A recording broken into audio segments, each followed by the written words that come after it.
It is bright. It's bright, and Alfie Sharman was gonna run off. He was gonna disappear into the night.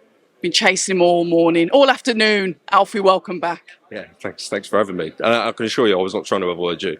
I have, it's a long wait up on there at that top table, so I need some water, recollect my thoughts, and now I'm here with you. So I like that, collecting thoughts. Alfie, we can talk about this card and we can move on to all of that in a bit. But there's something I want to ask, as in a progressive thing for Dazn. Now, Dazn, streaming network, streams a lot of different things. From a boxing fan's point of view, is there any way that Dazn can like split the channel so you, with the reality boxing, the celebrity boxing, it sort of has, it's on Dazn, but it's in a separate place, because I think now the wires are starting to get crossed and boxing's getting a little bit of a naughty reputation. Does that make sense? Or makes sense. Yeah, but I'll take your question. I think we take a step back with X Series. You know, we launched X Series about a year ago. Feels like a lot longer than that. About a year ago, deliberately to bring in a completely new audience for our platform. 90% of that audience that we brought in from the X Series has been new to Dazn. So for our business, that is a great success. We also acknowledge that if it's not for the traditional fans, fine, fair enough. You don't have to watch. Now, there are plans for our products and our platform. This is directly answering your question, to offer certain packages and memberships to our customers. That obviously takes time and effort and lots of work, but we acknowledge that there are people that have different viewing experiences, and we want to make our platform the destination. You know, that takes time, that takes development, that takes listening. We are listening and we're adapting. So lots to come in that space. It's a great question. Lots to come in that space. But yeah, that's where we are. it's just like the game of trial and error, because I think one night we had traditional boxing on, and then we also had the reality boxing on, or the crossover boxing. Yeah. And you'd say on the social media, the feed was getting filled. And me being the traditionalist, I wanted to see what was happening in the real boxing. So it's just going through all of the other stuff that's been uploaded rapidly to try and find what's happened with the traditional boxing. Does that make sense, Alfie? Yeah, it does. I mean, I would challenge that in a way that we do have a split social handle now, Misfits and Dazn X Series social handle. So the output will start to be quite different between the two. There is obviously Nate Jake, a scenario that we had last weekend, Nate Diaz and Jake Paul, which isn't an X Series crossover event. It isn't traditional boxing, but Nate Diaz is an MMA star. Jake Paul is obviously doing, whether you like it or not, he's doing pretty well in the ring. Where does that sit, right? So there's always going to be pockets of the audience that you can't look after quite as you'd like. But to answer your point there are two different social handles. We acknowledge that there are certain people that want to stay away. And look, we encourage that kind of flexible viewing behaviour. If we want to be the destination, we need to cater for everybody. So, yeah. It's kind of like similar when I think the mixed martial arts were bringing in the mixed martial art and then the slapping thing. It was almost like, no, I just want to see what's going on with the mixed martial arts. Why am I seeing the slap thing? Yeah, it's a transition, and good example. Lots of people go through this. You have to learn as you go. There's a period of time, unfortunately, we can't communicate to the masses. Say just, by the way, this is a work in progress in their background. But we know our objective. Our objective is to get as many people candidly on platform, whether they're traditional boxing fans, broader sports fans, younger generation. We've got cricket on our platform now, yes. Got PFL, etc. So we've got a lot on our platform. We need to cater for everybody's different needs and make it flexible. It takes time, but heard people loud and clear. I appreciate you taking the time to answer that, because like you said, you're still in the infancy of it. But we'll move now to obviously this weekend.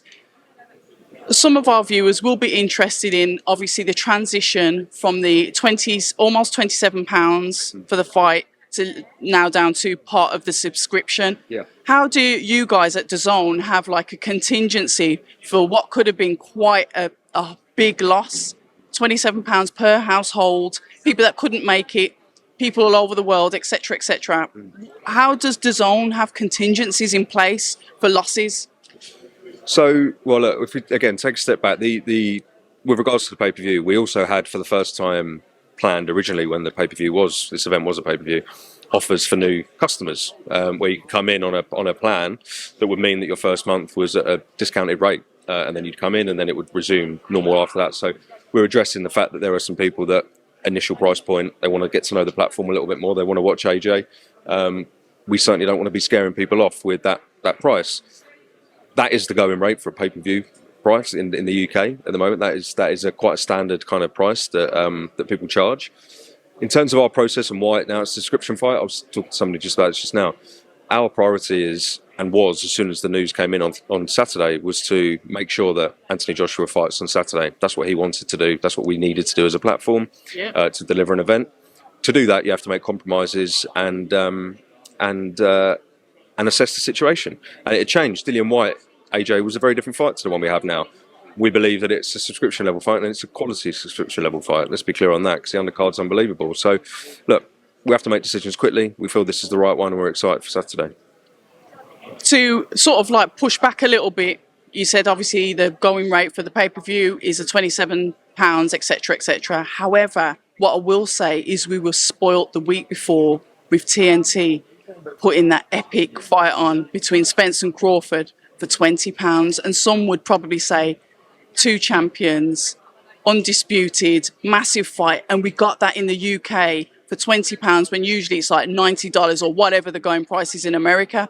To push back on that, your thoughts on that, Alfie? Yeah, well, I suppose we had Canelo Triple G3 last year for £10 pay-per-view. You know, we had Ryan Garcia versus Tank Davis earlier this year, you know, at that price also. So, you know, it swings and roundabouts. And look, TNT did great with that, and it was a fantastic fight, and congratulations to them. You know, I watched it as well. It's brilliant. But let's also acknowledge that we've done the same in the past. You know, we try and look after our international customers or fight fans, purists that are in the UK that have to get up at 4 a.m. We make it accessible. That's what we're trying to do all the time. We like that. So then moving forward, we talk about learning, we talk about developing. What else is Dazn going to come out with? You've already branched off, so you've got your own Sky channel as well. So you're more diverse there, reaching a wider audience. I'm not talking about holograms in the sky or anything, but what else has Dazn got up their sleeve that our customers can expect? We've seen the expansion in sports. Anything else? Yeah, well, again, it comes back to our business objective through every single market. We're a global business, right?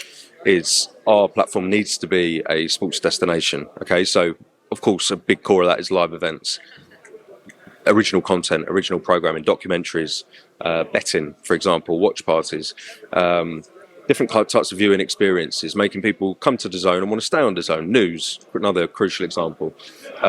So our point at the moment is obviously delivering fantastic boxing events. We're adding broader rights to our portfolio, which over time will start to develop and get traction, and are doing very well in the early stages already.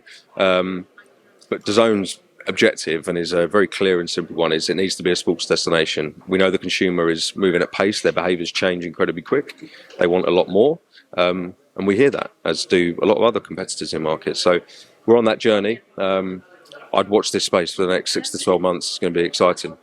You've touched on something that's pricked my ears up there. You mentioned something about news, and it would be nice if literally, say for example, a wild example, Talk Sport the other day, they run like a 24-hour almost show. There's always something going on. They have guests. Is Dazn possibly looking at something, an angle like that, where, like you said, it's a sports destination, Talk Sports, they talk about sports. Dazn, would we start to have some coverage like that, where there's a couple of people fixated in the studio and we've got like live reports, things coming in? Is that something that you could think about? We have that. We have the Dazn Boxing Show, which is the world's only daily boxing show with Ak and Barak. We've had that since we launched in the US. So so you know, we've already got that covered. It's then now taking that into the social world. It's then about partnering with publishers, distribution networks to take it further. The Dazn Boxing Show is incredibly successful for us. That's what they're doing over there at the moment. Incredibly successful for us. But again, to get into that broader audience, you need to partner, you need to develop, and you need to acknowledge that there is evolution taking place, and that's what we're doing. So, yeah, it's an exciting time, and we think that to be a destination is frequency. You can't just rely on live events. We're investing a lot of time and effort and investment into broadening our portfolio. So finally then, Alfie, because I don't get to speak to you all the time, but what would you say that the biggest lesson for yourself has been since obviously the launch? What is the biggest learning been for Dazn from the launch?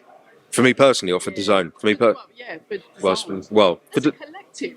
Yeah, well, for me, you don't trust boxing. because there's a lot that changes in boxing. Fluid. Yeah, it's very fluid. It's very fluid. But I think, jokes aside, I think we should be very proud of ourselves at Dazn and Matchroom and all of our partners for how quickly we do react to situations that are out of our hands, which presents itself quite often. This week is a prime example. I'm very proud of us as a group, how we've all come around and we're delivering a fantastic fight. We've done that. We've not only found an opponent for one of the biggest superstars in the world of boxing, we've also adjusted right the way through to our pricing. So I would say a big learning is that, not that it wasn't news to us, but we didn't quite realise until being on the ground how quick, fast-paced and volatile boxing is. But look, we're fairly long in the tooth with boxing now. I think we've cracked it. The UK is a tough market. I've worked in the UK for over 15 years in my career, so I'm applying a lot of those learnings to Dazn, and yeah, it's a good time for us. I'm excited. We love it, Alfie. It's always a pleasure. No doubt I'll see you fight night, and thanks again for your time. I appreciate it, and it's great to see you again.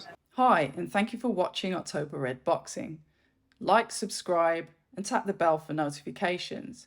You can also find us on Instagram at October Red Boxing and on Twitter, October Red UK. And remember, at October Red, we stay ready.